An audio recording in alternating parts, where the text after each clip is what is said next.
अस्सलाम वालेकुम रहमतुल्लाहि वबरकातुहू। उर्दू कहानियाँ सुनने के लिए मेरे चैनल को ज़रूर सब्सक्राइब करें।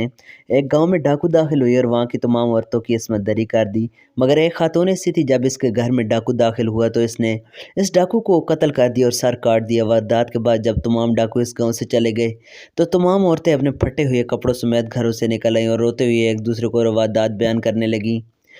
इतने में वो बहादुर खातून अपने घर से बाहर निकली। औरतों ने देखा कि इसके घर में दाखिल होने वाले डाकू का सर इसने हाथों में उठा रखा है और नहायत गैरत और खुददारी के साथ वो इनकी तरफ आने लगी है। इस खातून ने बुलंद आवाज़ से कहा, क्या तुमने सोच लिया था कि वो मुझे मारे बगैर मेरी इज्जत तार तार कर सकता था? गांव की औरतों ने एक दूसरे की तरफ देखा और फैसला किया कि उसे कत्ल कर दिया जाए ताकि इनकी इज्जत बची रहे और इनके शौहर काम से वापस आने पर इनसे ये ना पूछे कि तुमने इसकी तरह मुजामत क्यों नहीं की।